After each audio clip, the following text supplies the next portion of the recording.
You're listening to News Link Live Uncensored. Real, entertaining journalism, minus the corporate pandering, self-censoring, mealy-mouthed reporting of the mainstream media. Here's your host, Genevieve DiNatale. So, with the People's Convoy, what are you protesting since the mask mandates are coming down? It's a good question. The mandates were the symptom. All right, we were keeping a very close eye on the messaging of this as it began to develop, because we wanted to make sure, that there was no violence, there was nothing extreme like that. That it was a very focused message, and what started out as an end to the mandates, we kind of knew that as this grew and we saw what was going on in Canada, that more than likely the reaction here was just going to be to start walking it back, rolling the mandates back, which they're doing. But what I thought was wonderful is that they actually tuned into the fact, they just brought more focus to it by focusing on the emergency declaration.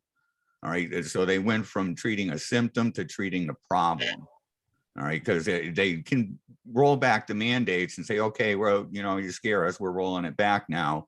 And we go back and relax and they come right back upon us.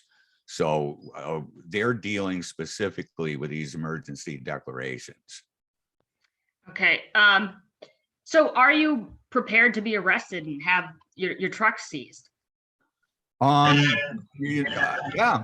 I mean, the alternative here is that if we don't stand up, and there shouldn't be anything radical or extreme about freedom and liberty. I mean, everyone, and this is a wonderful thing we're seeing in the Northeast group anyways, is I'm watching Democrats and Republicans side by side pulling in the same direction. As we kept the politics out of it, and you mentioned earlier, it's gotten so divided out there and polarized that almost any idea from a Democrat is rejected by a Republican and vice versa. So we're trying to put all this aside because both Democrats and Republicans are losing their jobs. The suicide rate is going up for both. Divorce rate, addictions is impacting everybody. And I think the people, as they shed their political garb, are coming together on this important concept of freedom and liberty, regardless of what your political persuasions are. You want the freedom to be able to express that. So it's got apolitical support across the board, which is why the numbers of people that have come in is just the growth is explosive. It really is. And we've worked very hard to keep the politics out of it. And we're reaping the benefits of that now as people are focusing on the message.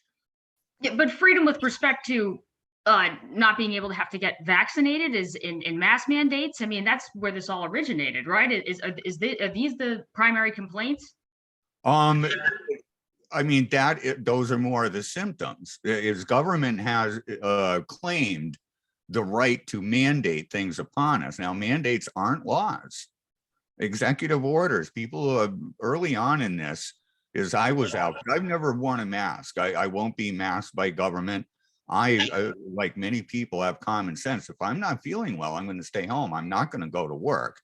I don't need a contact tracer to quarantine me. I'm going to self-quarantine myself. So it's more than just vaccines, although it is that too. Those are being mandated. The interference with commerce. This is one of the few things that government's actually mandated to do proactively, is to keep commerce regular. Yet they are the ones that have interfered with it. In the emergency declarations, one of the performance standards for a valid declaration of emergency is that there's widespread disruption of public services. Now, that never occurred. The closest we came to a public service, a public asset, was the disruption and breaking of the food supply line. And that was specifically due to government interventions and shutting down businesses, as these people did not realize that wilting, that withering effect when you shut down, I mean, all restaurants, the food cart vendors, there's so many thousands and thousands of them. And when they stop ordering food and product and things for their business, the truckers now don't have material to truck. The deep freeze storages, they don't have anything to keep in deep freeze. And this literally went from shutting down of stores in wilted and went right back. We had ranchers that were sitting there literally making an economic decision here. Do we put our cattle down and plow our fields in? Because there's literally no one's going to buy this product when we grow it to maturity. So in a purely economic decision, farmers were actually at the point where they were considering putting down their cattle and tilling their fields in. You don't turn that on like a flip of a switch. When you've destroyed that segment of the economy, the food chain, I mean, it takes another season to grow cattle, grow crops. So they came very close to disrupting commerce, or they did disrupt it, but they almost broke the food supply line, which would have brought, unrest quickly to your city areas when the food stopped flowing. I mean, do you think the coronavirus has been a public health matter and it's become politicized? So wearing a mask became liberal and not wearing one became conservative and libertarian. And, well, how do you feel about that? Do you think that that people are kind of shoved into these kind of categories with respect to a public health matter? That was very much intentional in my estimation. The purpose, the greatest benefit to that mask was not in stopping a virus, and you can read that on the side of the package. That's not what they're made to do, and they won't prevent it. But what it does do is it adds to that polarization we just talked to. You got two categories of people, the mask wearers and the non-mask wearers. So they've politicized the issue. They monetize it due to their connections with the pharmaceutical companies. So it's been monetized. And the more information that comes out now, not necessarily through the mainstream, but through other people that are just digging and digging and digging, we see that it's also weaponized. All right, that this is not a natural thing. And that's in the public database right now. It's just not being reported on. So they've used this mask to keep us divided. If we're warring and, divide and conquer, we've got two warring factions. They were very cleanly able to make a cut, Democrat, Republican, even this is a Trump thing. And it's just, it's made to divide. And I think it's a wonderful measuring tool for government to, at a glance, look at the public and see who is obedient and on board with a narrative and who is not. I mean, this seems a little paranoid to me, to be completely honest, but I mean, I didn't like the way the vaccine was rolled out because it wasn't FDA approved before we were required to get it. Okay, so I'm not opposed to vaccines or government intervention, but I saw that Pfizer, I was reporting on Pfizer, talking to the people who were behind this. It didn't even sound like they knew what they were talking about. And they were rolling out a vaccine in 6 months. So to me, it just, how can they do human trials effectively? And then I got the vaccine, Pfizer's vaccine, and I got the coronavirus anyway. And then all the reports say, oh, it's a breakthrough case. There must be something wrong with your immune system and this and that. And, no, there really isn't anything wrong with my health. So those were my personal complaints with it. I don't feel like that, this is going to become communist China now because of the way that the government handled the coronavirus pandemic. But I do think that the way the vaccine was rolled out wasn't the best. That wasn't the best methodology, No, and I won't even gratify them by calling it a vaccine. They had to change the definition, the working definition of vaccine twice during coronavirus to make that actually fit the definition. All right. And you're right. And the testing was not done. And if you look at the emergency use authorization, this has been weaponized. This has been used against us. And I'll give you a couple of examples. One was with the vaccine. And when the FDA came out and told us, oh, it's fully approved. Well, I can read, that was only 2 pages long, and it wasn't. It was a lie. All right, it's not fully approved. They approved something else that is not even in production. All right, so there's a problem there. Under emergency use authorization, for it to be valid, there cannot be a feasible alternative, and it can't do more harm than good. And that's, we're seeing both of those things. It does not meet those standards. My wife and I have dealt with Corona twice. She got it 2 Aprils ago, back in the beginning in April. She got sick. I went on a prophylactic dose of ivermectin and HCQ, zinc, all the, I've got it all here. We were ready. And she went on a full dose and was better in a few days. Now, just several months ago, we got Delta. It came through again. We both got sick. We had the medication. We went on it. We were better in a few days. This was withheld from the people. And if you've been investigating these alternatives, you know how aggressive government was in demonizing the use of these alternative drugs. They worked wonderfully. They really did. So did you get vaccinated? I won't. Okay, and your wife didn't get vaccinated either? No, okay. No. So a prophylactic dose the first time around prevented me, in the presence of her being sick all those days, I never got sick. So the prophylactic theory is sound in my personal experience. And then when we both got it, we realized, and for the first time in history, the government and the medical system was telling us that the best thing to do is go home till you can't breathe, then go to the emergency room. Never before, I can't think of another cancer, they say get on it early. I mean, everything is about early treatment, early identification, early treatment. This is literally the first time in history that they've said go home until you can't breathe. That's interesting. Now, coming back on that to the emergency use authorization, if you were to follow the government protocol, okay, you have symptoms, you go in, they say, yep, you got COVID, go home till you're critical, and then come on back in. Their government protocol is to use a drug called remdesivir. This only has emergency use authorization. It was being tested for a medication for another disease. And the only 2 trials that were done with remdesivir, in one, they had to pull the drug out. They were testing a pool of people with several drugs. This drug was shutting down their kidneys and killing people. And then in the other one, the same thing was happening, and it never made it through the trials.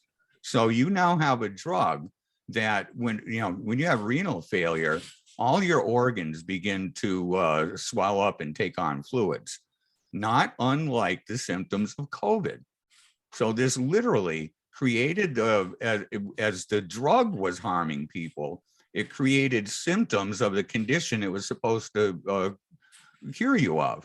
So people were getting fluid in their lungs, and they're saying it's COVID, and it wasn't. It was renal failure from remdesivir. And then they put them on a ventilator. And mind you, there's a payout, there's a commission to the hospitals and doctors involved. When you diagnose somebody, when you put them on remdesivir, when you put them on the ventilator, there's a payout at each level. So does that drug technically, should that have had, remdesivir I'm talking about, should it have even had emergency use authorization for COVID? Mm-hmm.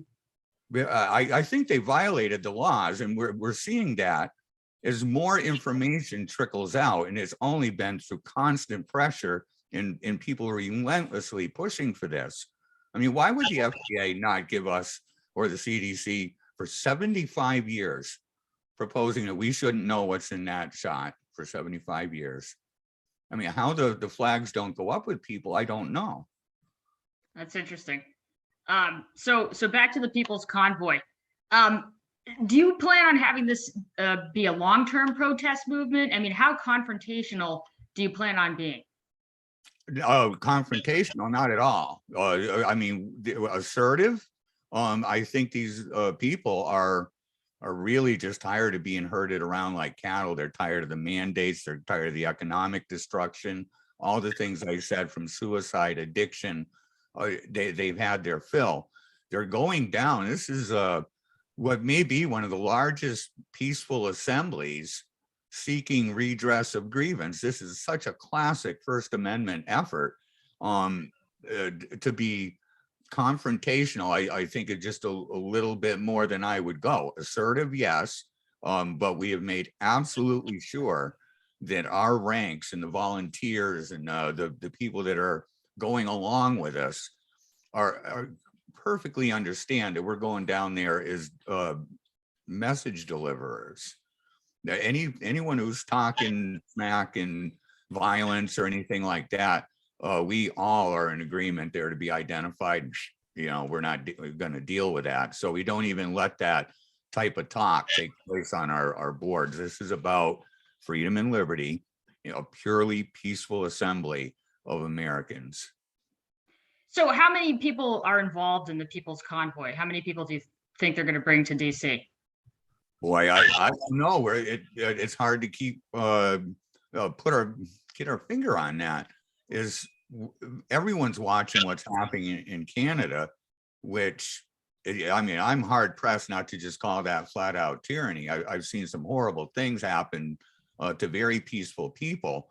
In fact, just last weekend, I interviewed the young man who put out that live stream of the woman that was trampled by the mounted police. I had him on the show and talking to him, and he described a totally peaceful situation on the ground. The only time there was a little bit of a dust up is when Antifa came in, started breaking windows and spray painting things.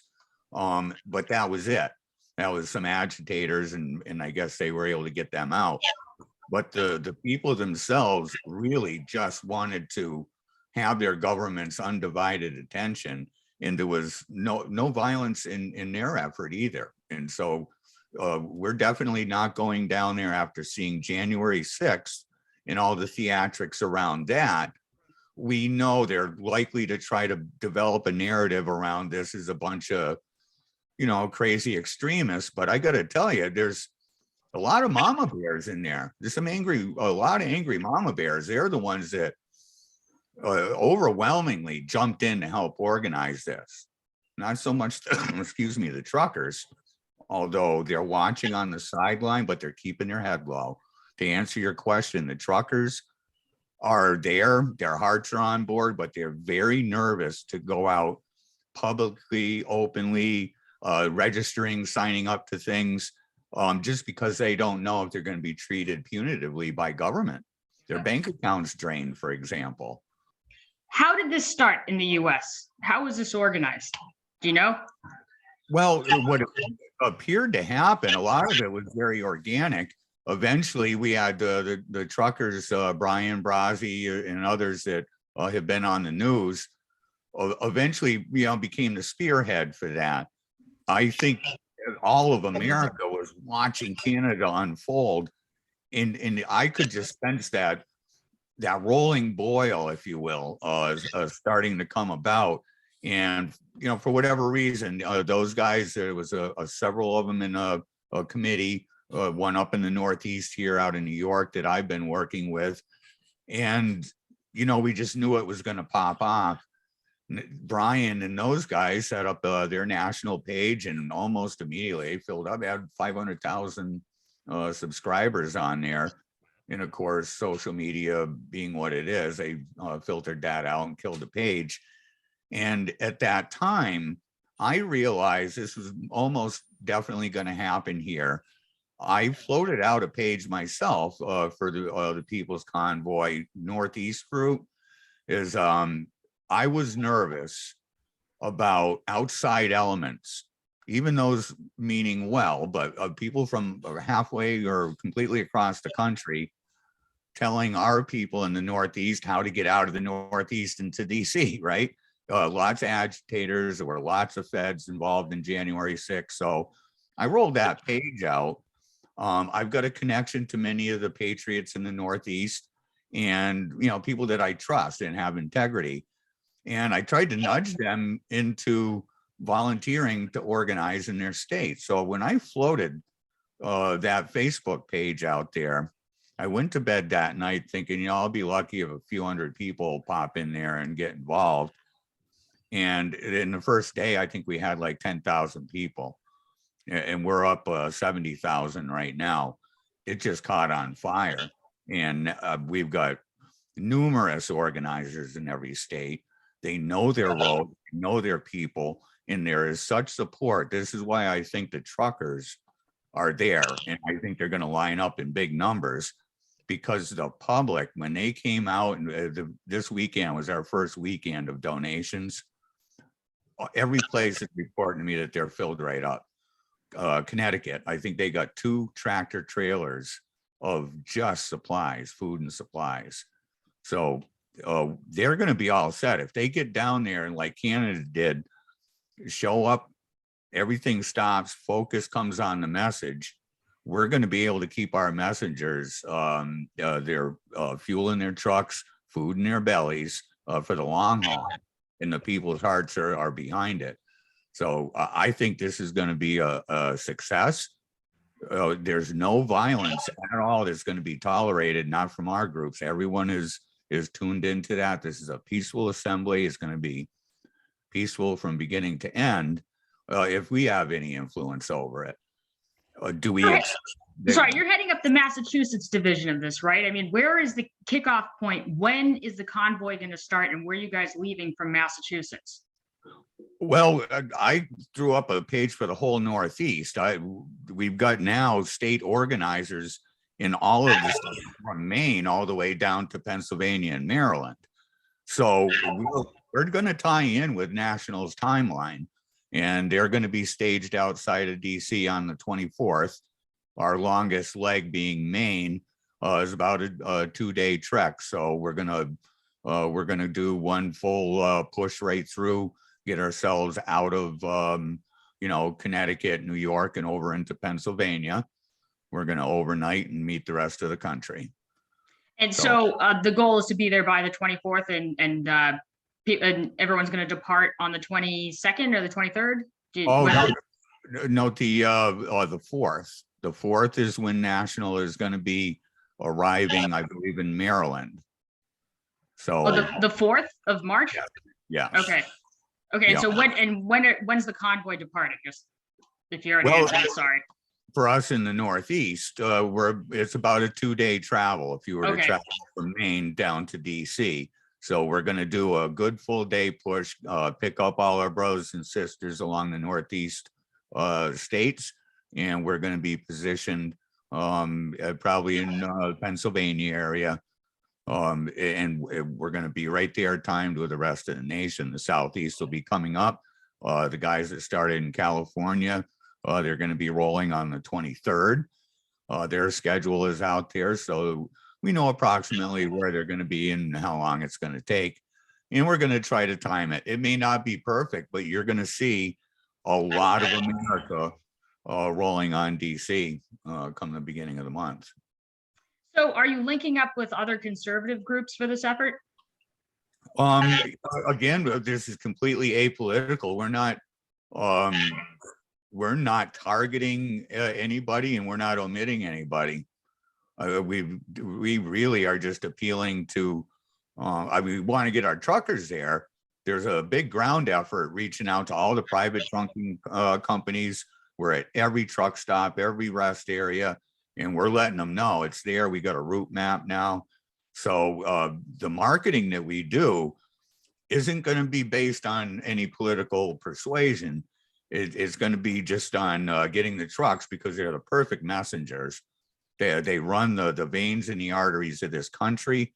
Every trivial little thing that we buy has been driven across country and brought to that store that you bought it from. So they're the perfect messengers for this, and getting them on board and getting the people in behind them. And this is going to be a little different than Canada. They had 8 months to prepare. It really was a truck convoy. Here in America, this is the People's Convoy. I am hearing from many people that are hopping in their pickup trucks and their cars, motorcycle groups, motorcycle clubs. When and where we're going. So this is going to be different in that respect. And so far, the ratios that we're seeing is that for every one truck, we're going to see probably 5 cars. So are you developing a long-term strategy here, or do you think this is like kind of a one-time thing? Oh, no. The volunteers are in this for the long haul. So if we, for example, let's say that they're down there for months, this could go on for weeks or months, and we're ready. If we need to get supplies in there, rotate in new convoys so these guys can get out, run a load, shower and do whatever. We're there with that message, and government's not going to be able to ignore it. The news is not going to be able to ignore it. Yeah. All we can do, the best we can do, is define ourselves. Because if we're not out there very loud early on defining what it is that we're asking for, we know they're going to try to define us. These are wonderful, just wonderful Americans. They're wonderful people. As I said, I watch Democrats and Republicans working side by side. The moment they put those political subtleties aside, their differences, they work like workhorses and are just doing a wonderful job. So I'm very optimistic. All right. So, and this is my last question. So you told me that you're the Eastern States Regional Chairman for the National Constitution Party. Can you tell me in a nutshell, what is the Constitution Party and how many people are in it?